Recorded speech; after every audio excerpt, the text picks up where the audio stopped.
താരനേരം. Hello, നമസ്കാരം.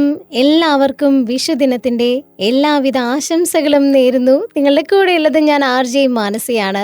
And ഈ ഒരു ദിവസം വിഷു സ്പെഷ്യൽ താരനേരത്തിൽ നമ്മുടെ കൂടെയുള്ള ഒരു അതിഥി ആരാണ് എന്നറിയാമോ? നമുക്കെല്ലാം സുപരിചിതയായിട്ടുള്ള ഒരു കലാകാരിയാണ്, നർത്തകിയാണ്, അഭിനേത്രിയാണ്, അവതാരകയാണ്, ആൻഡ് സർവോപരി ഒരു RJ ആയിരുന്നു.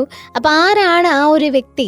നമുക്കെല്ലാം പ്രിയങ്കരിയായ രചന നാരായണൻകുട്ടിയാണ് വിഷു വിശേഷങ്ങളുമായി ഇന്നത്തെ താരനേരത്തിൽ നമ്മുടെ കൂടെ ജോയിൻ ചെയ്യുന്നത്.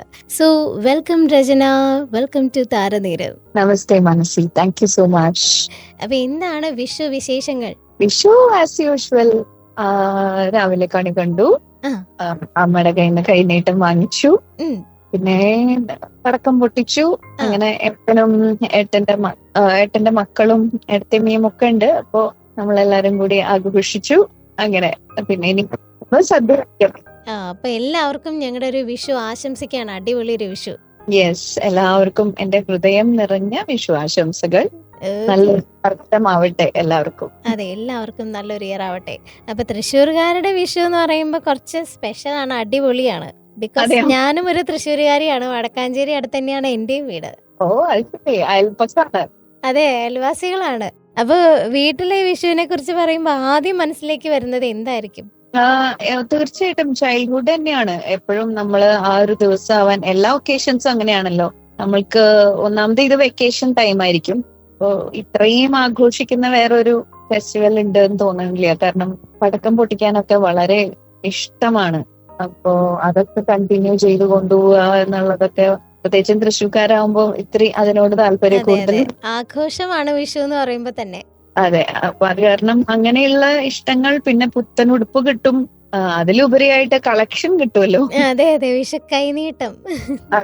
കൈനീട്ടം, അതുകൊണ്ട് പോസ്റ്റ് ഓഫീസിൽ ഇടുക, ഇതൊക്കെയായിരുന്നു പണി അന്നത്തെ. അപ്പൊ ചൈൽഡ്ഹുഡ് ഒരിക്കലും മറക്കാൻ പറ്റില്ല. ചൈൽഡ്ഹുഡിനാണ് കുറച്ചും കൂടി, ചെറുപ്പകാലത്തിൽ കുറച്ചും കൂടി ആഘോഷം കൂടുതലായിരുന്നു എന്നുള്ളത് പറയാം. ഇപ്പൊ നമ്മള് നമ്മുടെ വീട്ടിലുള്ള കുട്ടികൾക്ക് വേണ്ടിയിട്ട്, അവരെ ഹാപ്പിയാക്കാൻ വേണ്ടിയിട്ട് നമ്മൾ കുറച്ചും കൂടി എഫേർട്ട് എടുക്കണം. ഓക്കെ, അപ്പൊ ഈ ഒരു വിഷുവിന് എന്തെങ്കിലും സ്പെഷ്യാലിറ്റി ഉണ്ടോ? ഇല്ല, ആക്ച്വലി അങ്ങനെ ഒരു വെരി സ്പെഷ്യൽ എന്നൊന്നും പറയാനില്ല. എന്നാൽ ഒരു സ്പെഷ്യാലിറ്റി, ഞാൻ എന്റെ പഠനത്തിന്റെ ഒരു പീക്ക് ടൈമിൽ നിൽക്കുകയാണ്. ഞാൻ PhD ചെയ്യാണ്.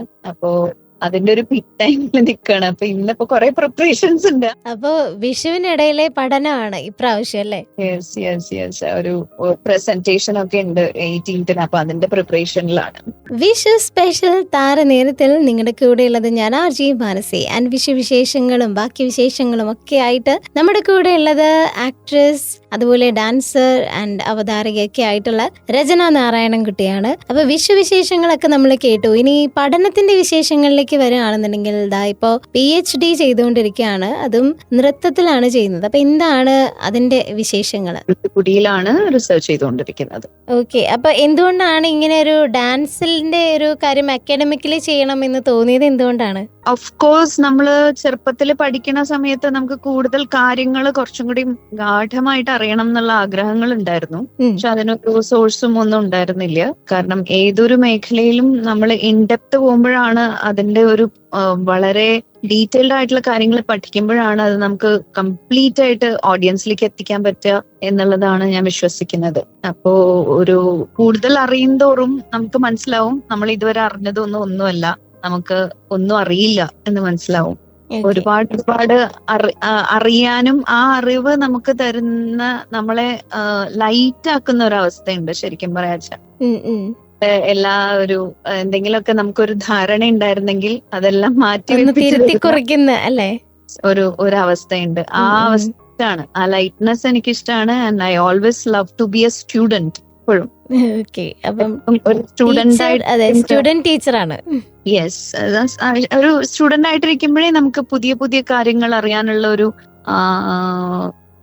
എന്താ പറയാ ജിജ്ഞാസ ഉണ്ടാവുള്ളൂ. അതിനറിയുമ്പോഴേ നമുക്ക് ബാക്കിയുള്ളവർക്കും ഭംഗിയായിട്ട് പറഞ്ഞു കൊടുക്കാൻ പറ്റുള്ളൂ. എല്ലാം പറഞ്ഞുകൊണ്ട് ഇന്ന് ഈ ലോകത്തിൽ ജീവിക്കുന്ന ആരുമില്ലല്ലോ. ഇല്ല. അപ്പൊ എനിക്കൊന്ന് ഒരു റീസെർച്ച് ടോപ്പിക് എന്ന് തോന്നുന്നത് ഒരു നൊട്ടേഷൻ സിസ്റ്റം അല്ലേ, ഭാരതീയ നൃത്ത രൂപങ്ങളെ രേഖപ്പെടുത്താൻ ഒരു പുതിയ ലിപി. അതെ അതെ. അപ്പം ആ ഒരു റീസെർച്ചിന് എന്താണ് ശരിക്കും, റീസെർച്ച് കൊണ്ട് എന്താണ് അങ്ങനെ ഒരു ടോപ്പിക് കൊണ്ട് ഉദ്ദേശിക്കുന്നത്? സോ ബേസിക്കലി നമുക്ക് ഇന്ത്യയിൽ അല്ലെങ്കിൽ ഭാരതത്തിൽ ഒരു ഡാൻസിന് വേണ്ടിയിട്ട് ഒരു നൊട്ടേഷൻ സിസ്റ്റം ആക്ച്വലി ഇല്ല. എന്തിനു വേണ്ടിയിട്ടാണ് ഈ നൊട്ടേഷൻ സിസ്റ്റം എന്നുള്ളത് ഒരു വലിയ ചോദ്യമാണ് ഇന്നത്തെ കാലത്ത്. ഇപ്പൊ ബേസിക്കലി ഒരു ഹിസ്റ്റോറിക്കൽ റെക്കോർഡ് ഉണ്ടാക്കാൻ വേണ്ടിയിട്ട് ഈ ഒരു കല എങ്ങനെയായിരുന്നു എന്നുള്ളത് ഒന്ന് എല്ലാവർക്കും ഇൻ ഫ്യൂച്ചർ എങ്ങനെയായിരുന്നു എന്നുള്ള ഒരു ഹിസ്റ്റോറിക്കൽ റെക്കോർഡ് ഉണ്ടാക്കാൻ വേണ്ടിയിട്ടുള്ള ഒരു ശ്രമമാണ്. അപ്പൊ എല്ലാവരും ചോദിക്കും അതിന് പല പുസ്തകങ്ങളും ഇല്ലേ, അല്ലെങ്കിൽ ഓറൽ ട്രഡീഷൻ ആണ് നമുക്കുള്ളത്, പിന്നെ പല വീഡിയോസ് ഉണ്ടല്ലോ, പല ആളുകൾ വീഡിയോസ് ഉണ്ടോ, അതൊക്കെ കണ്ടു പഠിച്ചാൽ പോരെ എന്നുള്ളത്. പക്ഷെ നമ്മൾ കാലാകാലങ്ങളായിട്ട് ഒരു കല അഭ്യസിക്കുന്ന സമയത്ത് നമുക്ക് മനസ്സിലാക്കാൻ പറ്റും, മുമ്പ് കണ്ടിരുന്ന രീതിയിലല്ല ഇന്നിപ്പോ നമ്മൾ ആ കല കാണുന്നതും വീക്ഷിക്കുന്നതും. അതിന്റെ സ്റ്റൈലില് ഒരുപാട് മാറ്റങ്ങൾ വന്നിട്ടുണ്ട്. ഇപ്പൊ ഞാൻ പണ്ട് സ്കൂളിൽ പഠിച്ചിരുന്ന പോലെയുള്ള കുച്ചിപ്പുടി അല്ല ഇന്ന് ഞാൻ അഭ്യസിപ്പിക്കുന്നതും. അപ്പോ ഓരോ ഘട്ടം കഴിയും തോറും ഈ സ്റ്റൈലിന് ഉണ്ടാവുന്ന ഒരു ഡൈല്യൂഷൻ ഉണ്ട്, അല്ലെങ്കിൽ ഒരു ഡ്രിഫ്റ്റ് ഉണ്ട്. ഒരു സ്റ്റുഡന്റ് അടുത്ത് തന്നെ പഠിച്ച ഒരു 10 സ്റ്റുഡൻസ് ഉണ്ട് എന്നുണ്ടെങ്കിൽ ആ 10 സ്റ്റുഡൻസും പോയി മറ്റു സ്റ്റുഡൻസിനെ പഠിപ്പിക്കുമ്പോൾ അതിൽ ചെറിയ ചെറിയ ചെറിയ മാറ്റങ്ങൾ വരികയാണ് ചെയ്യുന്നത്. നമുക്ക് ഈ കാണുന്ന മാറ്റങ്ങൾ വളരെ ചെറുതായിട്ട് തോന്നും. ചിലപ്പോ ഒരു മുദ്രയുടെ ഒരു ആംഗിളിൽ ഉണ്ടാവുന്ന ഒരു വ്യത്യാസമായിരിക്കാം, അല്ലെങ്കിൽ ചവിട്ടുന്ന കാൽപാദത്തിലെ ഒരു പൊസിഷന്റെ വ്യത്യാസമായിരിക്കാം, അതെല്ലാം ആയിരിക്കാം. വളരെ മൈന്യൂട്ട് ആയിട്ടുള്ള വ്യത്യാസമാണെങ്കിലും ഈ മൈന്യൂട്ട് ആയിട്ടുള്ള വ്യത്യാസം റിപ്പീറ്റഡ് ആയിട്ട് ചെയ്യുമ്പോൾ അത് പെഡഗോജിയുടെ ഒരു ഭാഗമായി മാറുകയാണ് ശരിക്കും പറയാ. This creates confusion in the learners. Basically അവര് കൺഫ്യൂസ് ആവും ആൻഡ് സ്റ്റൈൽ ഗെറ്റ്സ് ഡൈല്യൂട്ടഡ്. ഇപ്പോ ഞാൻ ഫോളോ ചെയ്യുന്നത് ഡോക്ടർ വെമ്പട്ടി ചിന്നസത്യം മാസ്റ്ററുടെ ശൈലിയാണ്. അപ്പൊ നോക്കുമ്പോ നമ്മുടെ ഒബ്സർവേഷൻസിൽ കഴിഞ്ഞ ഒരു 12-13 വർഷമായിട്ടുള്ള ഒബ്സർവേഷൻസിൽ മാസ്റ്ററുടെ തന്നെ പല സ്റ്റുഡൻസും പഠിപ്പിക്കുന്ന ചില കാര്യങ്ങൾ വ്യത്യസ്തതയോട് കൂടിയിട്ടാ പഠിപ്പിക്കണേ. ഡിഫറൻസ് ഉണ്ട്. ലേണറിനെ സംബന്ധിച്ച് കൺഫ്യൂസിങ് ആണ്. നമ്മൾ ഒരു ബോഡിയിലേക്ക് നമ്മുടെ ഒരു ശൈലി എടുക്കാൻ തന്നെ ഒരുപാട് വർഷം എടുക്കും. ആ ശൈലി നമ്മൾ പഠിച്ച് പ്രാക്ടീസ് ചെയ്ത് വന്നിട്ട് വേറൊരാളുടെ അടുത്ത് നമ്മൾ ചെല്ലുന്ന സമയത്ത് ഇതിങ്ങനെയല്ല അങ്ങനെയാണെന്ന് പറയുമ്പോൾ ഒരു അൺലേണിങ് ചെയ്തിട്ട് റീലേൺ ചെയ്യണ പ്രോസസ് എന്ന് പറയുന്നത് it's huge and it's very tough for A learner. നമ്മളിപ്പോ ചെറുപ്പത്തിൽ ഒരു അങ്ങനെ കർസീവ് റൈറ്റിംഗ് കുറെ എഴുതി റിപ്പീറ്റഡ് ആയി ഒരു ഫോർമാറ്റ് ഫോളോ ചെയ്താണ് നമുക്ക് അക്ഷരങ്ങളും എല്ലാം ഭംഗിയായിട്ട് എഴുതാൻ പറ്റുന്നത്. ഇതിൽ നാളെ ഒരാള് വന്നിട്ട് ഇതിങ്ങനെയല്ല എഴുതേണ്ടത് ഇങ്ങനെയാണ് എന്ന് പറഞ്ഞാൽ നമുക്ക് ലേൺ ചെയ്ത് റീലേൺ ചെയ്യാൻ വളരെ സമയമെടുക്കും. അപ്പൊ അതാണ് ഇങ്ങനെ ഒരു റിസർച്ചിലേക്ക് പ്രേരിപ്പിച്ചല്ലേ? എക്സാക്ട്ലി. നൊട്ടേഷൻസ് വരുമ്പോ ഒരു ക്ലാരിറ്റി ഉണ്ടാവും, ഒരു സ്ട്രക്ചർ ഉണ്ടാവും. എല്ലാം ഒന്നായിരിക്കും. നമ്മുടെ പഞ്ചവാദ്യം പോലെ യൂണിവേഴ്സൽ ലാംഗ്വേജ് ആയിരിക്കും. എവിടെ നിന്ന് പഞ്ചവാദ്യം വായിക്കുന്ന ആൾക്കാർ ലോകത്തിന്റെ ഏത് ഭാഗത്ത് നിന്ന് വന്ന് വായിച്ചാലും അവർ വായിക്കുന്നത് ഒരേ സംഭവമായിരിക്കും, അതിലൊരു മാറ്റം ഉണ്ടാവില്ല. This creates A universal language four Kuchipudi. അതാണ് ആഗ്രഹം. താരനേരത്തിൽ വിഷുവിശേഷങ്ങളും ബാക്കി വിശേഷങ്ങളും ഒക്കെ ആയിട്ട് നിങ്ങളുടെ കൂടെയുള്ളത് ഞാൻ RJ മാനസി. ആൻഡ് നമ്മളോടൊപ്പം ഈ ഒരു വിഷു ദിവസത്തിൽ കൂടെയുള്ളത് ആക്ട്രസ് ആൻഡ് ഡാൻസർ രചന നാരായണൻ കുട്ടിയാണ് കേട്ടോ. അപ്പൊ നമ്മള് വിഷുവിന്റെ വിശേഷങ്ങളും PhDയുടെ വിശേഷങ്ങളും ഒക്കെ നമ്മൾ കേട്ടിട്ടുണ്ടായിരുന്നു. അപ്പൊ എനിക്ക് തോന്നുന്നു ഈ ഒരു ഡാൻസിനോടുള്ള പാഷൻ തന്നെയായിരിക്കും രചന നാരായണൻ കുട്ടി എന്നൊരു വ്യക്തിക്ക് ഒരു ഇന്റർനാഷണൽ ലെവലിലുള്ള ഒരു അംഗീകാരം നേടിത്തന്നത് അല്ലെ? അതൊരു 2019 എന്റെ ഓർമ്മ. അതെ അതെ അതെ. അത് ലൂണവാല ഫിലിം ഫെസ്റ്റിവലിലായിരുന്നു, കുറച്ചു വർഷം മുമ്പാണ്. I am so happy that Manasi you are asking all these questions. വളരെ അപൂർവമായിട്ടാണ് ഇതൊക്കെ ആൾക്കാർ ചോദിക്കലുള്ളൂ. I am so happy. Thank you for that question. ഞാൻ അതും ഈ പറഞ്ഞ പോലെ ഡാൻസ് ബേസ്ഡ് ആയിട്ടുള്ള ഒരു സിനിമ, നിത്യസുമംഗലി എന്ന് പറഞ്ഞ ഒരു സിനിമ, വിനോദ് മങ്കര സാറിന്റെ ഡയറക്ഷനിൽ ഒരു തമിഴ് മൂവി ആയിരുന്നു. ആക്ച്വലി ഇപ്പോഴും റിലീസ്ഡ് ആയിട്ടില്ല. അതിന് കുറച്ച് വർക്ക്സ് ഇനിയും ബാക്കിയുള്ളത് കൊണ്ട് അത് റിലീസ്ഡ് ആയിട്ടില്ല. പക്ഷെ അതിൽ ഞാൻ അഗൈൻ ഞാനൊരു റിസർച്ച് സ്കോളറിന്റെ റോള് കൂടി അതിൽ ആക്ട് ചെയ്തിട്ടുണ്ടായിരുന്നു ശരിക്കും പറയാ. ഓ, അപ്പൊ കുറച്ചുകൂടെ പേഴ്സണലി കണക്ട് ചെയ്യാൻ പറ്റുന്ന ഒരു റോളും കൂടി ആയിരിക്കും അല്ലേ? റോളായിരുന്നു അതെ. And I did the choreography. അപ്പൊ ഇന്നേ വരെ അങ്ങനത്തെ ഒരു ഇന്റർനാഷണൽ ഫിലിം ഫെസ്റ്റിവലില് ഇന്നേ വരെ ഒരു അവാർഡ് ഒരു കൊറിയോഗ്രാഫറിന് കിട്ടിയിട്ടില്ല. അത്രയും പ്രതീക്ഷിക്കുന്നില്ല. ഇതർ ഡയറക്ടർ, ആക്ടർ, അത് പലർക്കും അറിയേയില്ല. ആക്ച്വലി ഇങ്ങനെ ഒരു അവാർഡ് കൂടി നേടിയ ആളാണെന്നുള്ളത് പലരും അറിഞ്ഞിട്ടില്ല. അതെ അതെ അതെ. അപ്പൊ എനിക്ക് തോന്നി അത് ആൾക്കാരിലേക്ക് എത്തിക്കണം എന്ന് തോന്നി. അതുകൊണ്ടാണ് ഞാൻ അതിനെ കുറിച്ച് ചോദിച്ചത്. Thank you so much.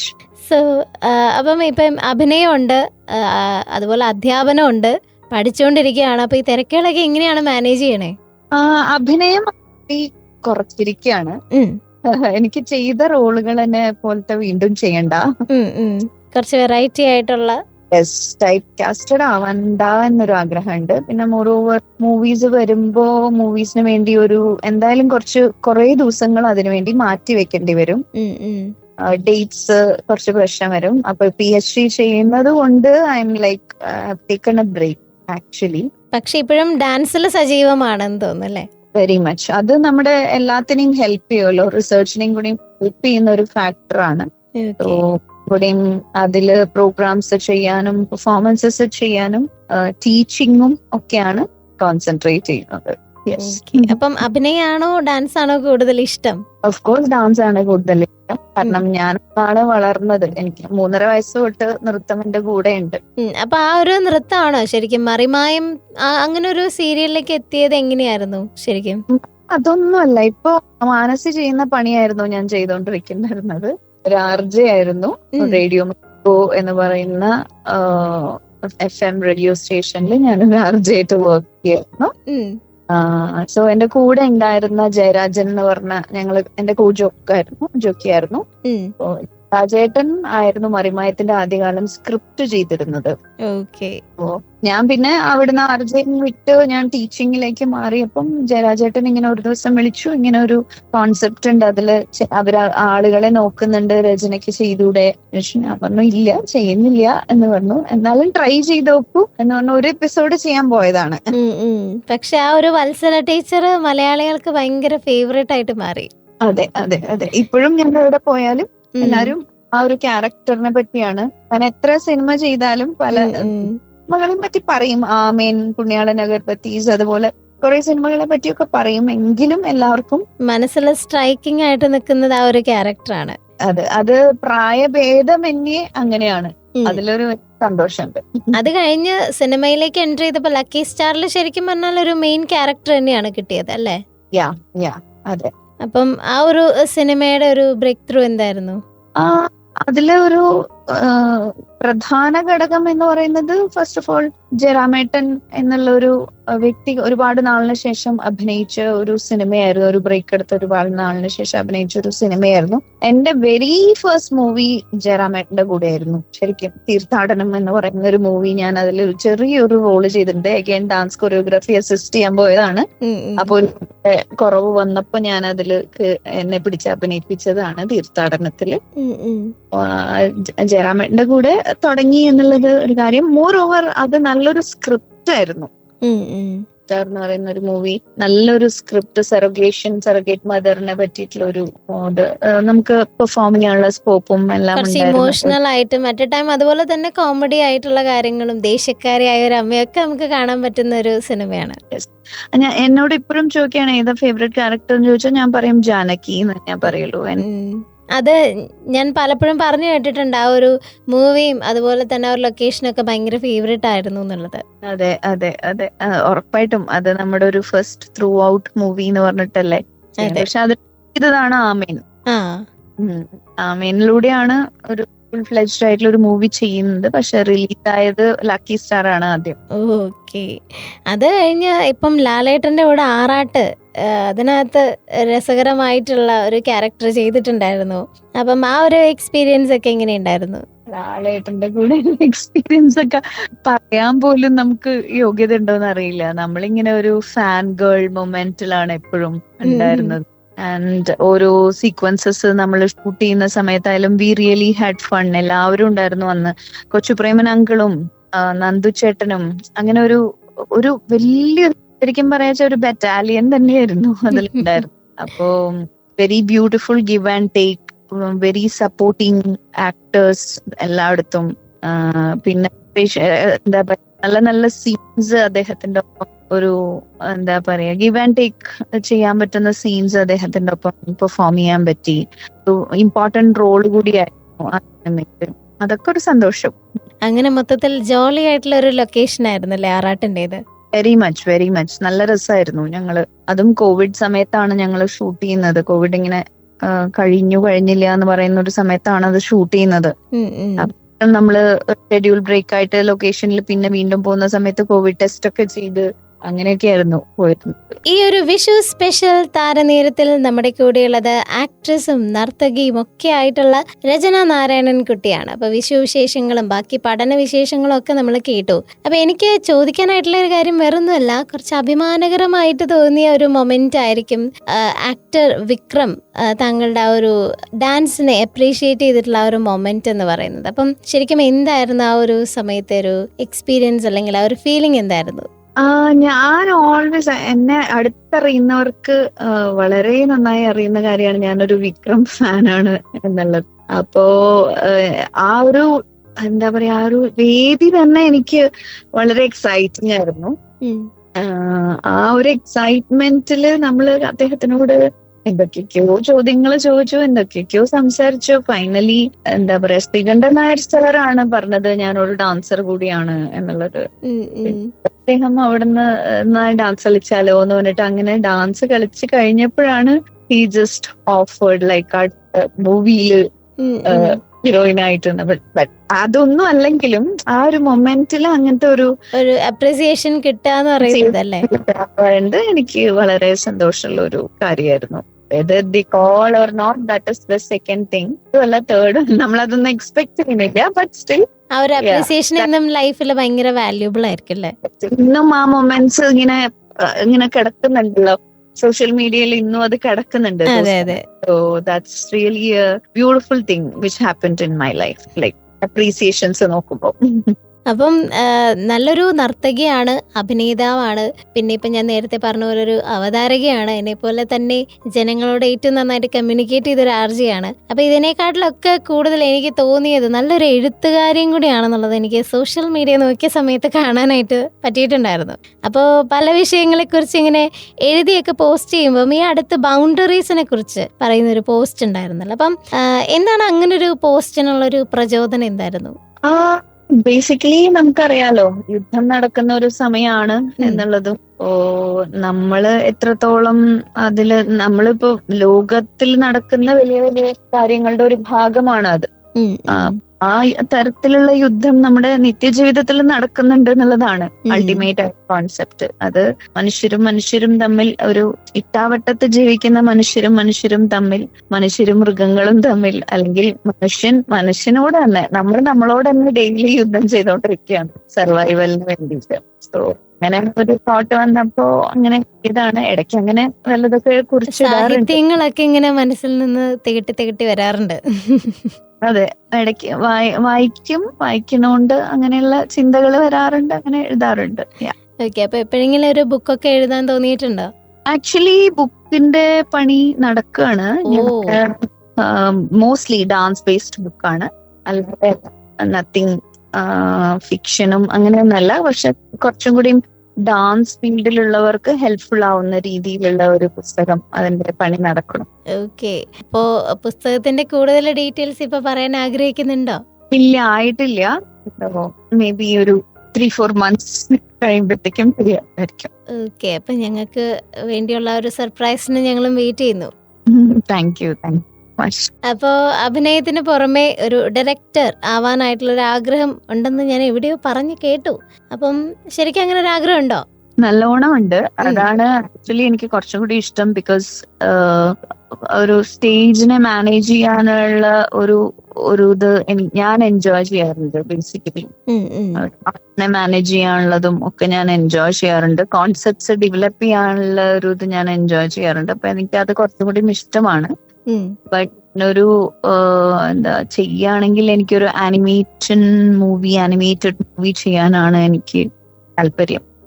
അതെ, അറിയില്ല, അതിന് നടന്നില്ലെങ്കിൽ കുഴപ്പമില്ല. പക്ഷെ അതിന്റെ അതിന് വേണ്ട പണികളൊക്കെ പതുക്കെ ചെയ്യും. അപ്പം എഫേർട്ടുകളൊക്കെ നടക്കുന്നുണ്ട്. അതെ. അപ്പൊ എന്തായാലും എത്രയും പെട്ടെന്ന് അതൊക്കെ പോസിബിൾ ആവട്ടെ.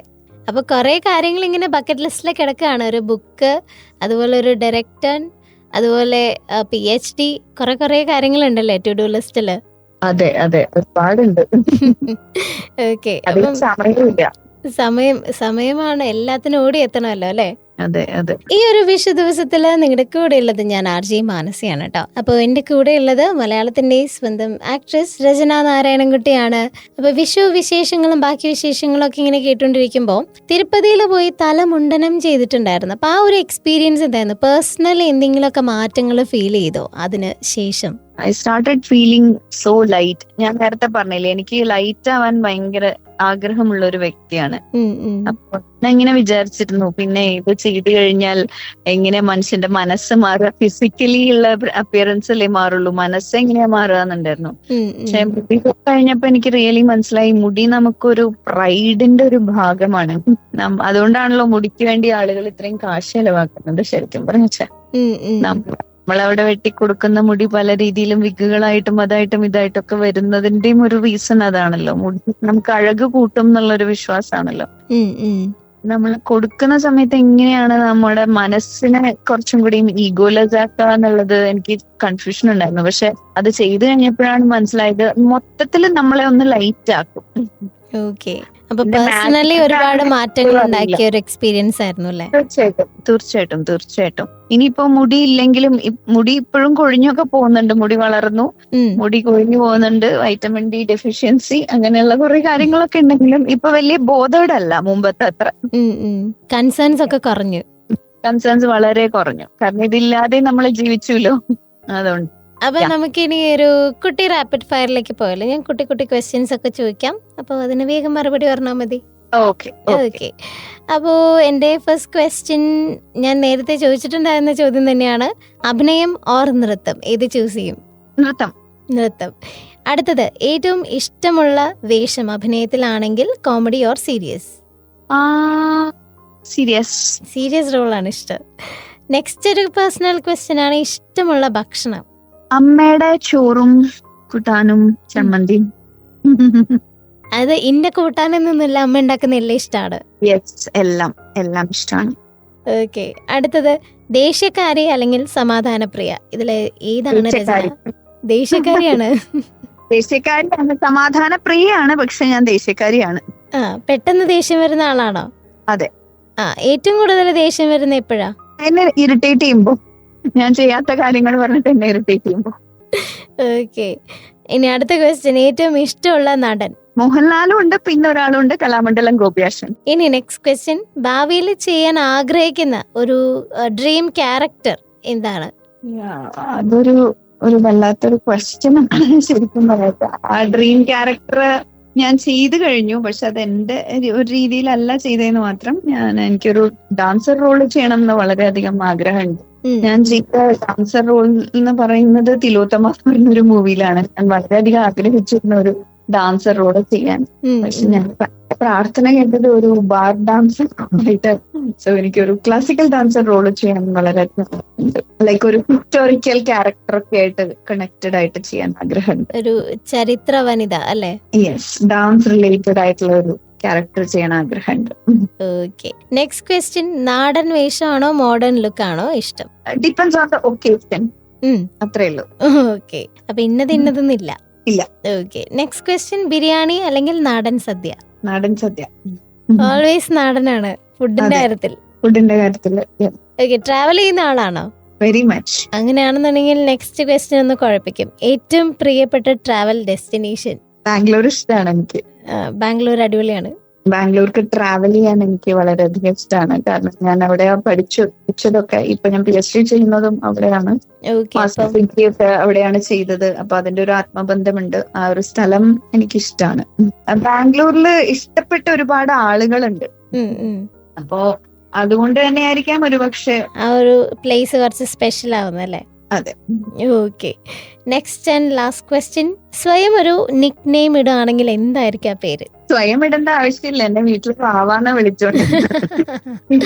എന്നാലും നമുക്ക് മറ്റേ സിനിമയ്ക്കകത്ത് ദിലീപേട്ടൻ പറയുന്ന പോലെ ഞാൻ എന്നെ തന്നെ വിമൽ കുമാർ എന്നാണ് വിളിക്കുന്നത്, അതുപോലെ ഒരു പേരൊക്കെ ഇടാൻ ആഗ്രഹം ഉണ്ടെങ്കിൽ എന്തായിരിക്കും?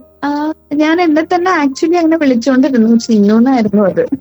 എന്റെ ഫ്രണ്ട്സ് ഒക്കെ എന്നെ അങ്ങനെ വിളിച്ചോണ്ടിരുന്നു. ചിന്നു എന്നാണ് വിളിക്കുന്നത്? അത് ഞാൻ തന്നെ എനിക്ക് ഇട്ട പേര്. ഓക്കെ, അപ്പൊ അതായിരുന്നു നമ്മുടെ റാപ്പിഡ് ഫയറിന്റെ last question. I hope you enjoyed it. Very much. അപ്പോ ഈ ഒരു വിഷു ദിനത്തിൽ നമ്മുടെ കൂടെ അതിഥിയായിട്ടുള്ളത് ആക്ട്രസ്, നർത്തകി ഒക്കെ ആയിട്ടുള്ള രചന നാരായണൻകുട്ടിയാണ്. അപ്പൊ ഈ ഒരു വിഷു ദിവസത്തിൽ നമ്മളോട് എന്താണ് പ്രത്യേകമായിട്ട് പറയാനുള്ളത്? എന്താ പറയാ, കാലം വരും വിഷു വരും ഓണം വരും എന്നൊക്കെ പറയുന്നത് പോലെ തന്നെ ഇത് ആഘോഷങ്ങളൊന്നും നമ്മള് മാറ്റി വെക്കരുത്. നമുക്ക് തോന്നുന്നു എന്തിനാണ് ഇപ്പൊ ഇത് നമുക്ക് ജീവിതത്തിൽ പല പല സാഹചര്യങ്ങളിലൂടെ നമ്മൾ കടന്നു പോകുന്ന സമയത്ത് നമുക്ക് തോന്നും എന്താ ഇതിന്റെ ആവശ്യം എന്നൊക്കെ തോന്നാൻ സാധ്യതയുണ്ട്. Depends on the mood whether we want to celebrate it or not. പക്ഷെ ഒരു കാരണവശാലും ആഘോഷങ്ങൾ മാറ്റിവെക്കരുത് എന്ന് ഞാൻ പറയുള്ളൂ.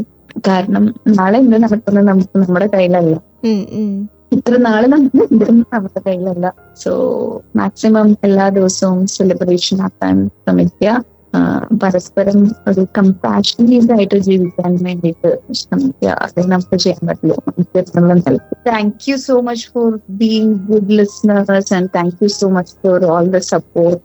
എല്ലാവിധ ആശംസകളും മാനസിക്കും ഞാൻ പറയാണ്. Thank you so much for asking nice questions. അതിൽ ഒരുപാട് സന്തോഷം. Thank you. അപ്പം എനിക്കറിയാം, ഇപ്പം ഈ പറഞ്ഞ പോലെ ഒട്ടും സമയമില്ലാത്ത ആളാണ്. കാരണം ടു ഡു ലിസ്റ്റിൽ ഒരുപാട് കാര്യങ്ങൾ ഇങ്ങനെ കിടക്കുന്ന ആളാണ്. അപ്പൊ ഞങ്ങൾക്ക് വേണ്ടി ഇത്രയും സമയം മാറ്റിവെച്ചു, വിശേഷങ്ങളും ബാക്കി വിശേഷങ്ങളും ഒക്കെ ഷെയർ ചെയ്തതിന് താങ്ക് യു സോ മച്ച്. മാനസിക്കും വിഷു ആശംസകൾ. വിഷുവിനേറ്റൊക്കെ കിട്ടിയെന്ന് വിചാരിക്കുന്നു. ഓക്കെ, അത്തായിട്ടിരിക്കൂ, സന്തോഷമായിട്ടിരിക്കും. All prayers for you. Okay, thank you. Okay. അപ്പൊ ഇന്ന് താരനേരത്തിൽ നമ്മുടെ കൂടെ ഉണ്ടായിരുന്നത് വിഷുവിശേഷങ്ങളും ബാക്കി വിശേഷങ്ങളും ഒക്കെ ആയിട്ട് ആക്ട്രസും നർത്തകിയും അവതാരകയും ഒക്കെ ആയ രചന നാരായണൻകുട്ടിയാണ്. അപ്പൊ ഇന്നത്തെ ഈ ഒരു വിഷു സ്പെഷ്യൽ താരനേരം ഇവിടെ തീരുകയാണ്. ഇനി മറ്റൊരു അതിഥിയുമായി നമുക്ക് വീണ്ടും അടുത്ത താരനേരത്തില് വീണ്ടും കേട്ടുമുട്ടാം എന്നുള്ളൊരു പ്രതീക്ഷയോടെ this is me RJ Manasi signing off. അപ്പൊ നിങ്ങൾ എല്ലാവർക്കും നല്ലൊരു വിഷുവും കൂടെ ആശംസിച്ചുകൊണ്ട് ഞാൻ പോവാണ്. ഇനി അടുത്ത താരനേരം നമുക്ക് വീണ്ടും കേട്ടുമുട്ടാം. Stay tune. This is Gen FM 90.8. കേൾക്കാം, പാടാം, ആഘോഷിക്കാം. താരനേരം.